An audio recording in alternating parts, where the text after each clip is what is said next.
This is a download from BFM 89.9, the business station. If I were to scream innovation, what company comes to your mind? Apple? Sure. Google? Yeah. Tesla? Definitely. Okay, let's try with Malaysian companies. The list becomes harder, right? But one company that wants to make a name for itself in the innovation space is TM, our very own telecommunications company that dates all the way back to 1946. And a lot is riding on TM now, especially with the digital agenda. My name is Jeff Sandhu and this is Tech Talk, and my guest for today is... My name is Sharlene Thiagarajah. Currently, I'm the CEO of Telecom Research and Development. We are a wholly owned subsidiary of Telecom Malaysia. And my core focus is to innovation and to deliver digital for TM. My name is Ahmad Azhar. I'm the Chief Digital Officer of TM. This is kind of a new role that was created around end 2017 when TM decided that we need to put emphasis on digital transformation and how we're going to handle digital within the group. And 2018 was a big year in our push for digital economy. But what have you seen change the most? What would I start first? I think in 2018, we're seeing a lot more awareness on digital and businesses started to take notice and really take action on initiating digital projects. Because I think the whole notion of digital disrupting their core business is a bit of a scary thing and seen as a threat for a lot of businesses. And as a result of that, a lot of businesses start initiating digital transformation initiative, digital assessment, and all those things. Similarly for us in TM, it was a realization as well that digital is an opportunity as well as a threat to us, and hence we decided to look into digital transformation within the group and created this role and this organization within the group to handle digital. Well, I also see a lot of companies now investing and adopting more innovation. Similarly in TM, we've invested a lot in innovation and R&D. I think as companies are becoming more and more specialized in what they do, the need to collaborate, to innovate and solve some of the problems is there. And this is not just for startups, but also for large corporations. So we see a lot of traction there, how we can support companies and industries in going digital. So you mentioned that there are two sides of digital. One is the threat with the disruption that's coming in place, and then one is the opportunities that it presents as well. What kind of threats that was looming around the heads of entrepreneurs in 2018 that you've noticed, and even on your end as well, on your own with the TM brand, what kind of threats do you see happening? I mean, the digital threat happens across all industries. In fact, I don't think any industry is spared from digital, because your traditional competitors, or rather your competitors are not your traditional competitors anymore. It could be new players in the market that can come in and basically becoming a competitor to you. So the barrier to entry because of digital has been lowered, and digital enabled that new entrants to come in and then basically compete with you in the market. So suddenly you realize that your competitive landscape becomes a lot tougher, a lot stiffer. Mm-hmm. And we're seeing that across any industries. Similarly for us in telecommunication, there are digital threats as well that is looming. Case in example, there are SD-WAN. SD-WAN is stands for Software-Defined Wide Area Network. That used to be traditionally a telco play, but now a lot of new entrants can come in and offer SD-WAN services to customers as well. And what about opportunities that it presents on the digital front? Leveraging more technology to provide efficiency gains. I think today with AI, with artificial analytics, artificial intelligence, we can actually improve efficiency in any organization across many verticals. We're adopting a lot of it within TM, and we definitely can share some of the things that we have been doing. Where do you think we've pushed the needle, to a level where we are proud of in 2018 when it comes to the digital landscape, and even the digital transformation side with TM? What was like the big change that you've noticed here? For us, I think one of the things that we did, case in example, is when we first launched our mobile service called WeBe Digital before, but now it's called Unified Mobile, we have taken a digital-first approach to how the service gets offered to the market. What's a digital first in your definition? Basically, how customers engage with us is all through digital means. Basically, they subscribe to the service via a mobile app or a portal, and they order the service. The SIM card gets delivered to the customers. And in fact, the interaction and the journey of the customers when they engage and when they interact with TM is interaction all through digital means without a human touch. The human touch is basically when a person's delivered the SIM card to the customer and the service gets activated. And that's an example. We have, in 2018, we also look into opportunities to offer other mobile applications to offer our services, like our Wi-Fi at Unify, our Care at Unify, which is basically a care service that customers can use to check their bill, to make complaints if there are issues with the service, and so on and so forth. So we have chatting facilities for customers to engage without really calling a call center, for example. How do you all decide, especially Dr. Sharlene, on the R&D side, to know what would work and then the implementation of it as well? Because that's crucial. I mean, the technology is there, but it all comes down to the human being or the individual that's utilizing it and using it. How do you find that right balance to seeing, rewards and benefits from what you've researched on, and knowing that, this will actually may not work yet or too soon? It's greater alignment with TM Group. I think they are customer-facing, both on enterprise and consumer. So we work very closely with TM to understand what the customer needs or what enterprise require for that. And sometimes, yes, timing is everything. We do research slightly earlier phase, and then we test it in the market. We usually test it with TM first, and then see what we can bring to market. So I think the best for us is the alignment that we have with TM Group in terms of what to pursue, where are the areas that we need to focus on. How difficult was the alignment in the beginning? Because was it really separated? Was it a silo? And then, you had, because of this digital transformation that's coming in, we need to be more efficient.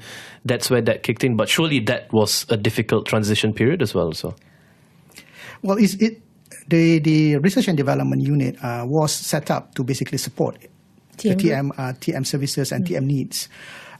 Because of that, the alignment has already been established in many ways.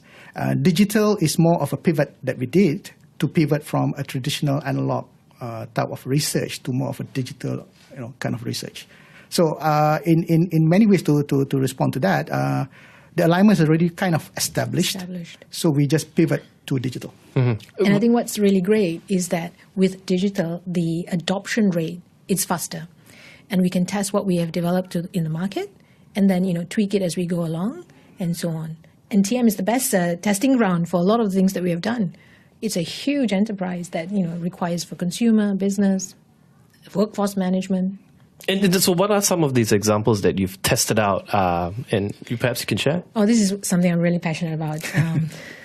We have developed at TM a platform to change the way we develop and deliver software. And we call it the Open Innovation Platform. And it's a collaboration platform to actually support innovation, not just for TM, but for the nation at the national level. We allow anyone to come on board, actually, students, SME startups. So it's a platform that has APIs already established, and we have about 500 plus data APIs already available. So imagine this, a developer or a startup can come in, take a look at all the collaterals that we have already established, leverage them, draw down on them, and develop new software or application. That can be then published on this Open Innovation Platform for other enterprise and industries to use.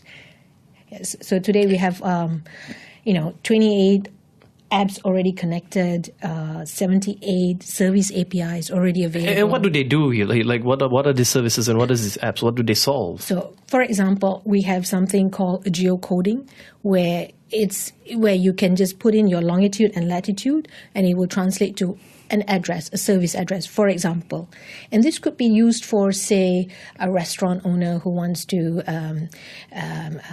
sell something within its vicinity and so on. So another example is that you can put in an address and get a point of interest around that location. And these are some of the APIs or services that we have already published, and SME startups can leverage on what's available. and use it. In addition to what we have internally, those kind of our own assets that we have internally within TM, we also reach out to others, to other sort of data sources that we can use as API to serve people or customers or other developers who want to build app on this platform. And this is an open platform that we would like to, I guess it's an opportunity to encourage others to come on board and use this API because it's already readily available for people to use. So either we co-curate or co-create with the customers, or the customer can come and create it themselves. So who's this for? It's for anyone? For anyone. For anyone, technically. For the nation. So we started with obviously our own needs, Yes. but we are open to others. And here you're trying to solve problems that you never knew could be solved, or you're looking for a specific type of solutions here, or? All of the above. Exactly. So things like speech to text, things that we've already developed, sentiment analytics, you can just draw them down as an API and build new applications on it. So for those enterprises who may, dabble with the AI field or the data analytics part, what's the benefit for them in joining this instead of just doing it on their own, which they may already have a certain way of, or already have running solution or an API? Yeah, I guess our proposition here is really about being local. A lot of the APIs, a lot of the data are actually local data because a lot of our data that we have is actually our own customers, like, for example, addresses of businesses and things like that, locations, where if you use other open third-party platform out there, they may not have access to some of this data, which is actually local. So we offer a kind of a local context data to our customer, which is helpful for especially small and medium enterprises to build applications on. And where did you get these data sets from? Is this from internally from TM itself, from your infrastructure? Some internally. So imagine this, if you want to, speed to market is everything today. And when you build a software, there's a lot of reusable components that you don't necessarily need to build from scratch. And this is the value of having this open innovation platform.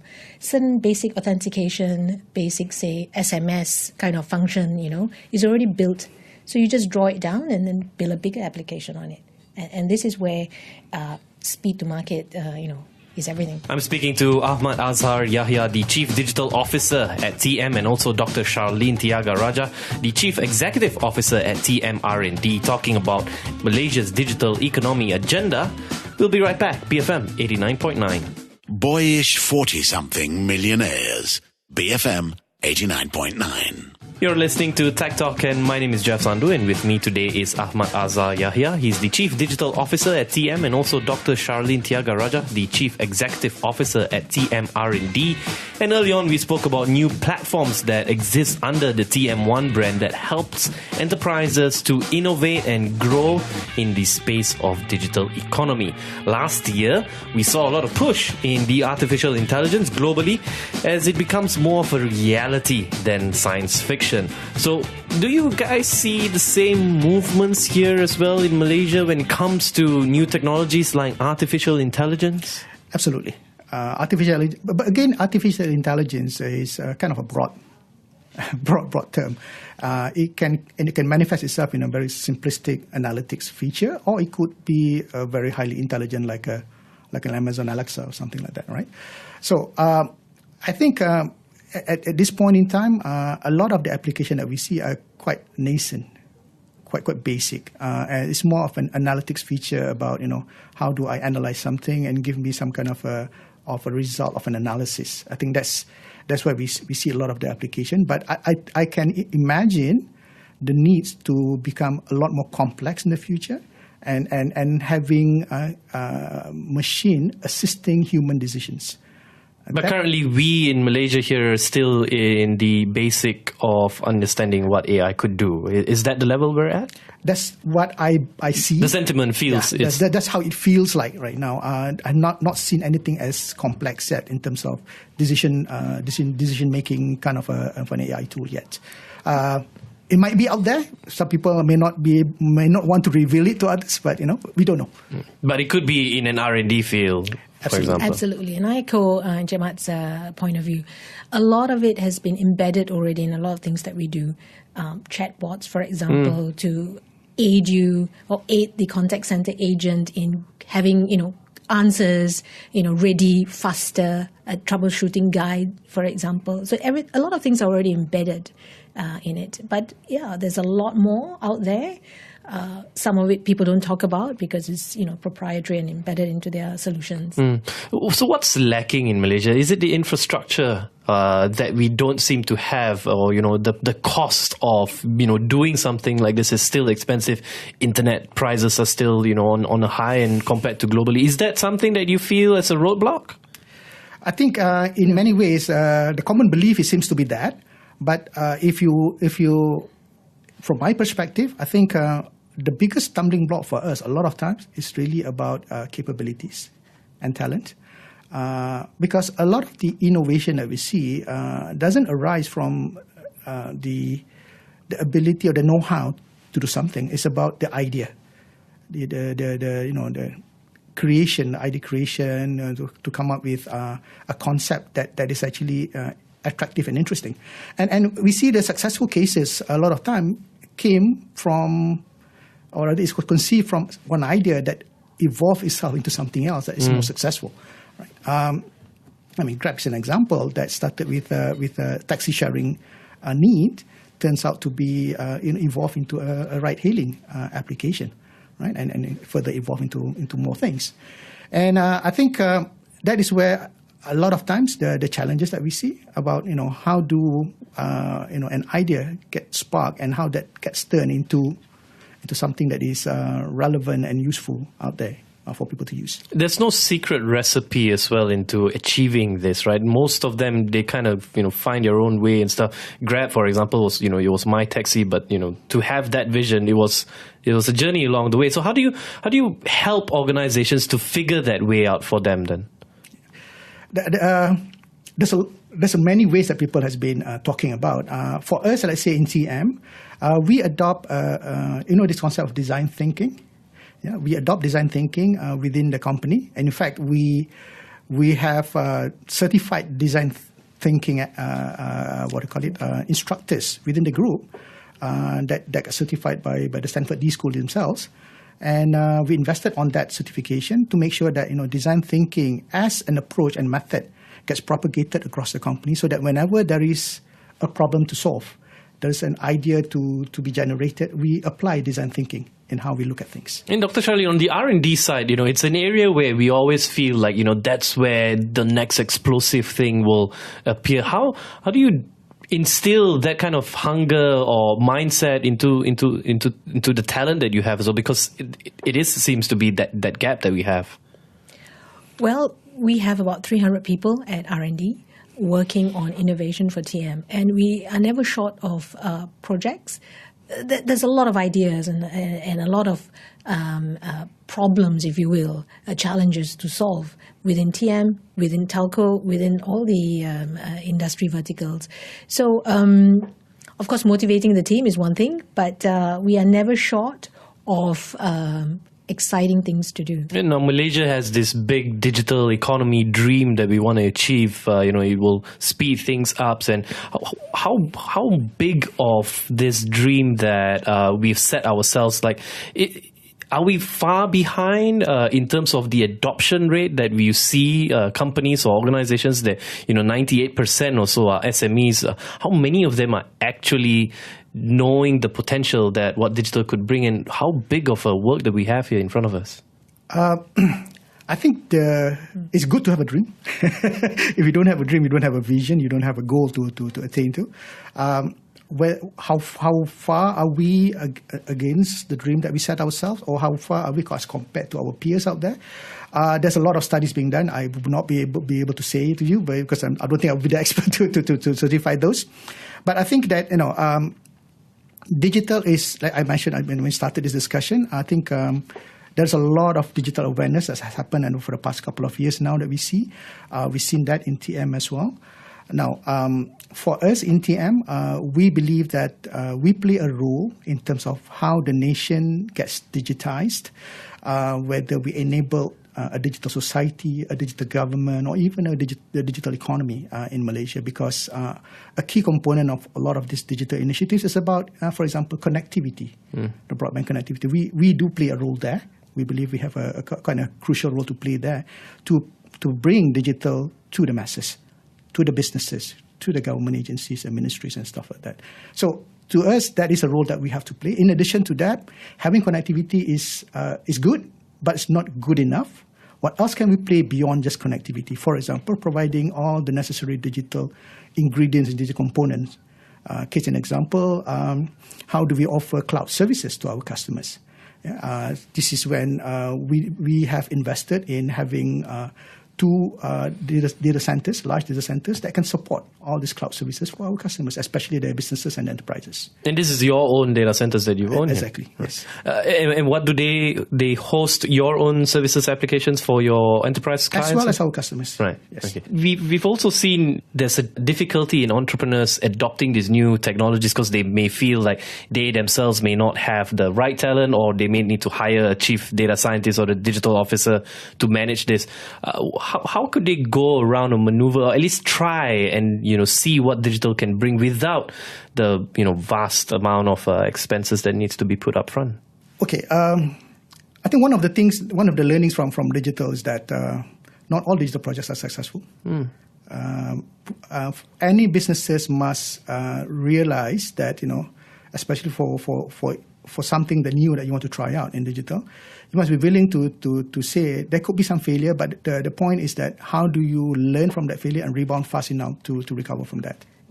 Now, a lot of businesses, when they undertake a digital initiative, I think it needs to be predicated by what are the issues or the problems that you want to address, or what are the values that you want to generate, for example, either improving customer experience, improving productivity, or generating new revenue sources, right? So looking into those elements and identifying, having clarity in terms of the goal that you want to achieve, I think is very, very key.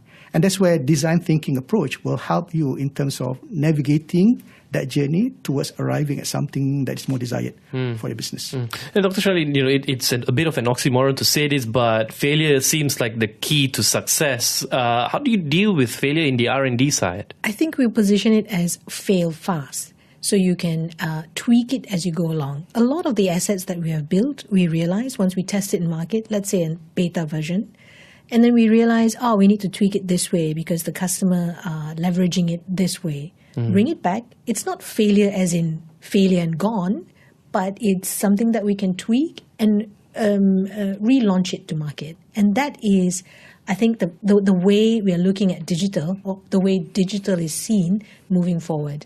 We're already nearly about halfway through the first quarter of 2019. What are you hoping to see this year? For us in TM, our focus this year is really about looking inward a lot more in terms of how do we use digital, a lot of initiatives that we can be enabled by digital to help us to improve customer experience, as well as improving our own productivity, whilst at the same time achieving cost reduction in that approach. That is going to be very, very key for us, looking into opportunities to use digital tools, the digital approaches to reduce our own costs, internal costs, and to improve our customer experience. And would that somehow affect, the number of workers that you have as well? Because digital also seems to have an impact in that area. So there will be impact in terms of how things get carried out. But more importantly, as we start doing all this, we realize that there will be new areas that gets created that we need people to focus on, and then we need people as well. So we will have to balance the workforce across the needs that we have across the company. So there will be upskilling, reskilling in 2019 Absolutely. as well. I think that's very, very key. That's the key outcome that we expect to see from all these activities that we're doing. Talent management, upskilling talents within the company is going to be paramount for us moving forward, especially in the digital age. Dr. Sharlene, what about your end? What do you expect to see, or what do you hope to see in 2019? More investments in innovation and more adoption. More investments in innovation. There's not enough at this point of time?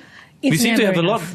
We've got a lot of governing bodies. It's like you can never be too thin and you can never be too rich. So I think it's never enough. There's a lot to do, and with young, bright engineers, researchers, there's always ideas on how we can solve problems, create something new, bring something to the market.